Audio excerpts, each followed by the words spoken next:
在一条尘土飞扬的乡间小道上，一个沿路叫卖的小贩卖不出杂货。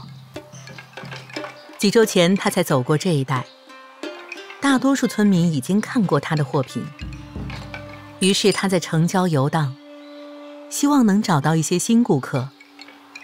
不幸的是，这条路几乎空无一人。当小贩正要回头时，听到森林边缘传来尖锐的叫声。循声而去，他发现了一只掉进陷阱的狸猫。虽然这些像浣熊一样的生物以诡计多端著称，这只却看起来害怕又孤立无助。小贩释放了这只挣扎的生物，但小贩还没来得及处理它的伤口，它就钻进了灌木丛。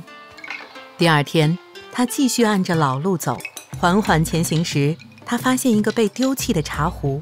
这只老旧的茶壶锈迹斑斑，但也许他可以把它卖给当地的和尚。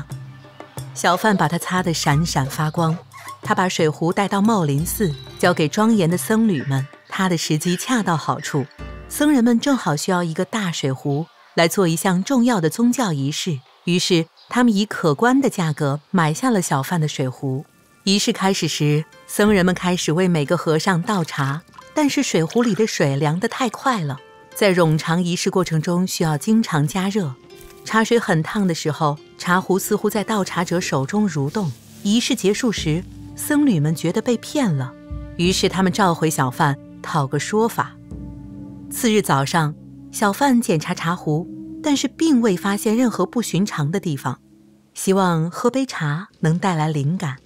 他们将茶壶放在火上烧，不一会儿，茶壶开始冒汗，忽然长出一条粗糙的尾巴，毛茸茸的爪子和尖尖的鼻子。小贩大叫一声，认出了这是他释放的狸猫。小贩十分震惊，他听说过狸猫变形的故事，它们拉动自己的睾丸变身，但它们通常是麻烦的骗子，对旅行者恶作剧，或是让天上下钱，之后钱会变成树叶。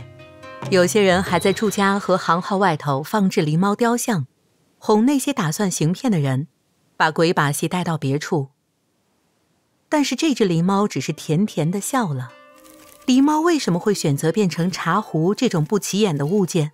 狸猫解释说，它想回报小贩的善举，但是做茶壶实在太热了，它不喜欢被火烧、被擦洗、被打磨。和尚和小贩都笑了，被这个可敬的骗子打动了。从那天起，狸猫成为了寺院尊贵的客人。人们经常看到它讲故事、耍花招，即使是最严肃的僧侣都觉得好笑。村民们自远处来参观狸猫神庙，小贩也经常来这里，共饮用普通茶壶泡的茶。感谢观看，如果您喜欢这个视频，请点击订阅，不要错过学习新知识的机会。